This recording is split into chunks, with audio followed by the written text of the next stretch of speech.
அந்த ஞானசேகரன் அவர்கள் சார் என்று செல்போனிலே பேசியிருக்கிறார் என்று குறிப்பிட்டிருக்கிறார்.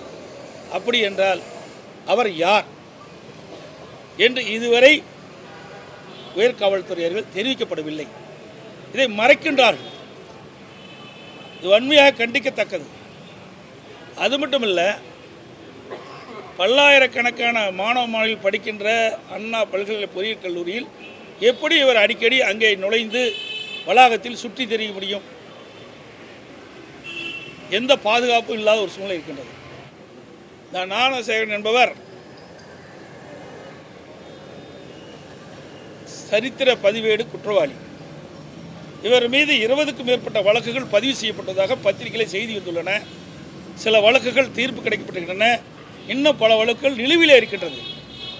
இப்படி சரித்திர பதிவேடு உள்ள குற்றவாளி எப்படி தங்குதடை இல்லாமல் அண்ணா பல்கலைக்கழக பொறியியல் கல்லூரியில் நடமாட முடியும்? இதை எப்படி அனுமதித்தார்கள்? இப்படிப்பட்ட சரித்திர பதிவேடு உள்ள குற்றவாளிகள் உள்ளே நுழைந்தால் இப்படிப்பட்ட நிலைமை தான் ஏற்படும் என்று இருக்கிற காவல்துறை ஆணையாளர் சொல்றாரு. ஹோஸ்டல் இருந்து 100க்கு கம்ப்ளைண்ட் வந்தது, அதன் பிறகு நான் வழக்கு பேசுகிறேன். இன்றைக்கு செய்தி. இன்றைக்கு அமைச்சர் என்ன சொல்றாரு? ஹோஸ்டலுக்கு கம்ப்ளைண்ட் வரவில்லை, நேரடியாக காவல் நிலையத்தில் மாணவி புகார் செஞ்சிருக்கான்னு சொல்றாங்க. இதுலயே மாறுபட்ட கருத்து இருக்குது. இதுதான் காவல்துறையுடைய நிலைமை.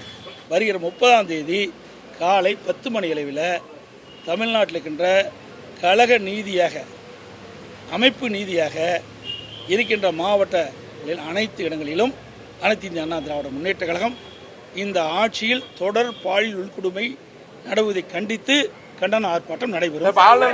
வருகிற 30ஆம் தேதி காலை 10 மணி, வருகிற 30ஆம் தேதி திங்கட்கிழமை காலை 10 மணி அளவில் அனைத்து இந்திய அண்ணா திராவிட முன்னேற்ற கழகத்தின் சார்பாக மாபெரும் கண்டன ஆர்ப்பாட்டம் கழக அமைப்பு நிதியுள்ள 81 மாவட்டங்களில் நடைபெறும், சென்னை மாவட்டத்தை தவிர்த்து.